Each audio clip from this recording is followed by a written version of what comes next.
Hello दोस्तों, आप सभी का ऑल अबाउट सोशियस में स्वागत है। और यह समाजशास्त्र से संबंधित जो भी बहुविकल्पीय प्रश्नों पर आधारित परीक्षाएं होती हैं उन्हीं को ध्यान में रखते हुए हम लोग एक सीरीज़ के रूप में इसको आगे बढ़ाएंगे। और इसमें ऑलरेडी समिति, समुदाय और संस्था से संबंधित हम लोगों का 2 वीडियो कंप्लीट हम लोग कर चुके हैं, जिसमें इन सारे टॉपिक को हम लोग कवर किए हैं।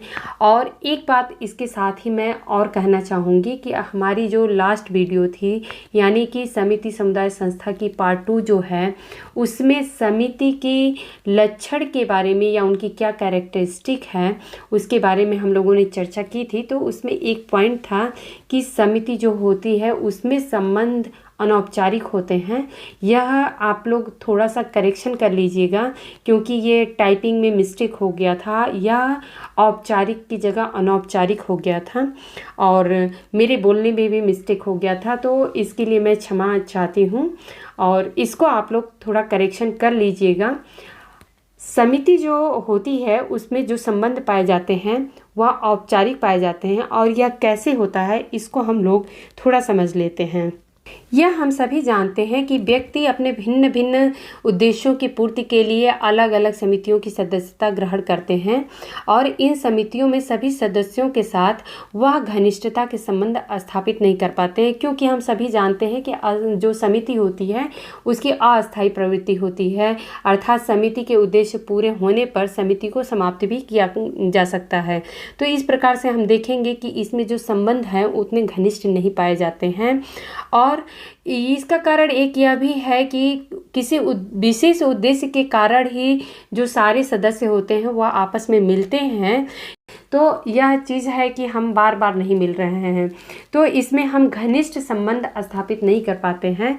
अर्थात इसी कारण से समिति में जो संबंध पाए जाते हैं वह औपचारिक संबंध पाए जाते हैं। तो उम्मीद है कि आप लोगों को यह वाला पॉइंट अभी समझ में आ गया होगा। इसको आप लोग थोड़ा सा करेक्शन कर लीजिएगा। आगे इसी कड़ी में हम लोग समिति, समुदाय और संस्था के आज हम लोग समिति और संस्था के बारे में जो विभिन्न विचारकों ने कौन कौन से कथन दिए हैं इनके बारे में हम लोग थोड़ा आज समझ लेते हैं। पहले हम लोग समिति के बारे में कथन देख लेते हैं, उसके बाद से संस्था के बारे में देखेंगे। तो समिति के बारे में मैकाइवर एवं पेज ने कहा है कि समिति मनुष्यों का एक समूह है जिसे किसी सामान्य उद्देश्यों को प्राप्त करने के लिए संगठित किया जाता है। मैकाइवर एवं पेज का जो कथन है वह बहुत ही सिंपल तरीके से है, इसमें कहीं भी कुछ भी बहुत ज़्यादा कठिन शब्द आपको नहीं मिलेंगे। इन्होंने बिल्कुल एकदम सिंपल तरीके से बोला है कि समिति मनुष्यों का एक समूह है जिसे किसी सामान्य उद्देश्य को प्राप्त करने के लिए संगठित किया गया है।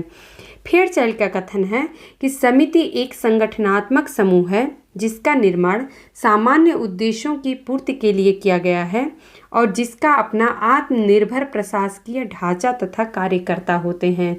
तो इनके कथन में अगर हम कीवर्ड देखें तो आत्मनिर्भर प्रशासकीय ढांचा तथा कार्यकर्ता होता है।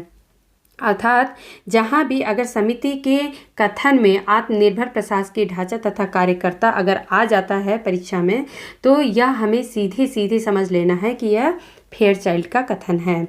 मॉरिस गिन्सबर्ग कहते हैं कि समिति एक दूसरे से संबद्ध सामाजिक प्राणियों का समूह है जो इस सत्य पर आधारित है कि उन्होंने किसी निश्चित हित या हितों को पूरा करने के लिए एक सामान्य संगठन बनाया है। तो यहाँ पर मॉरिस गिन्सबर्ग को हम लोग देख रहे हैं कि यह समिति को एक दूसरे से संबद्ध सामाजिक प्राणियों का समूह मानते हैं जो कि किसी निश्चित हित या हितों को पूरा करने के लिए बनाया जाता है। आकबर्न एवं निमकाफ कहते हैं कि समिति एक ऐसा संगठन है जो प्रायः विशेष स्वार्थों की पूर्ति के लिए बनाया जाता है। इसका उद्देश्य अपने सदस्यों की विशेष या सामान्य इच्छाओं की संतुष्टि के अतिरिक्त और कुछ भी नहीं है। अर्थात आकबर्न एवं निमकाफ के कथन में अगर हम लोग कीवर्ड देखें तो विशेष स्वार्थों की पूर्ति के लिए बनाया जाता है। समिति को ये ऐसा मानते हैं। संस्था के बारे में मैकाइवर एवं पेज ने क्या कहा है? संस्थाएं सामूहिक क्रिया की विशेषता व्यक्त करने वाली कार्य प्रणाली के स्थापित स्वरूप अथवा अवस्था को कहते हैं। तो मैकाइवर एवं पेज ने कहा है कि संस्थाएं जो हैं वह सामूहिक क्रिया की विशेषता व्यक्त करने वाली कार्य प्रणाली होती है। आकबर्न एवं निमकाफ ने कहा है कि कुछ आधारभूत मानवीय आवश्यकताओं की संतुष्टि हेतु संगठित एवं स्थापित प्रणालियां सामाजिक संस्थाएं कहलाती हैं। तो आकबर्न एवं निमकाफ की अगर कीवर्ड को देखें तो यह है कि आधारभूत मानवीय आवश्यकताओं की पूर्ति के लिए स्थापित एवं संगठित प्रणालियां ही सामाजिक संस्थाएं कहलाती हैं।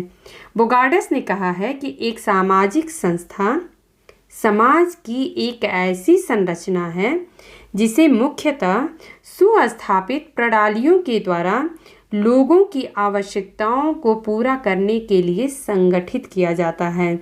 तो इन्होंने बोगार्डस ने सामाजिक संस्था को समाज की एक संरचना के रूप में देखते हैं जिसे सुस्थापित प्रणालियों के द्वारा लोगों की आवश्यकताओं को पूरा करने के लिए संगठित किया गया है। मॉरिस गिन्सबर्ग क्या कहते हैं? संस्थाएं व्यक्तियों या समूहों के बीच संबंधों को निर्देशित करने वाली मान्य तथा स्थापित कार्य प्रणालियों के रूप में परिभाषित की जा सकती हैं। तो इन्होंने संस्थाओं को व्यक्तियों या समूहों के बीच संबंध किस प्रकार से रहेंगे, इनको निर्देशित करने वाली मान्य तथा स्थापित कार्य प्रणाली मानते हैं।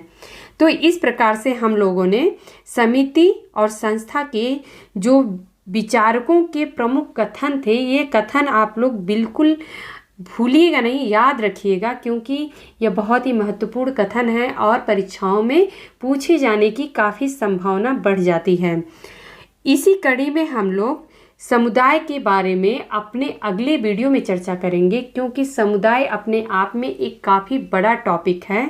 तो समुदाय के क्या लक्षण हैं, समुदाय किसे कहते हैं, और विभिन्न जो विचारक हैं उन्होंने समुदाय की क्या परिभाषा दी है, किस किस क्षेत्र को हम समुदाय के रूप में समझ सकते हैं, इन सारी बातों को हम लोग अपने अगले वीडियो में क्लियर करेंगे।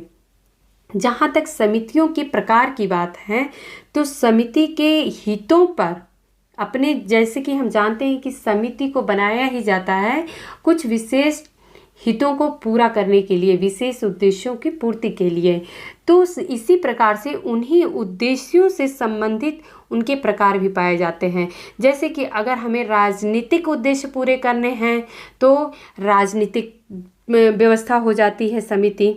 इसी प्रकार से आर्थिक हितों को पूरा करने के लिए आर्थिक समितियां होती हैं, सांस्कृतिक हितों को पूरा करने के लिए सांस्कृतिक समितियां होती हैं, शैक्षणिक जो क्रियाकलाप है इनको पूरा करने के लिए, उद्देश्यों के लिए शैक्षणिक समितियां होती हैं। अपने मनोरंजन को पूरा करने के लिए हमें मनोरंजनात्मक समितियां होती हैं। सेवा एवं समाज कल्याण के लिए भी जो सेवा एवं सामान्य कल्याण समितियां होती हैं। तो इस प्रकार से विभिन्न समितियां होती हैं और इनको किस प्रकार से उन समितियों को संचालित किया जाता है, किन नियमों के तहत संचालित किया जाता है, इन्हीं को हम संस्थाएं कहते हैं। तो उम्मीद है कि आप लोगों को समिति और संस्था समझ में आ गया होगा और अपने अगले वीडियो में हम लोग समुदाय के बारे में चर्चा करेंगे। तो आप लोग बस ऐसे ही पढ़ते रहिए, हमारे साथ जुड़े रहिए। धन्यवाद।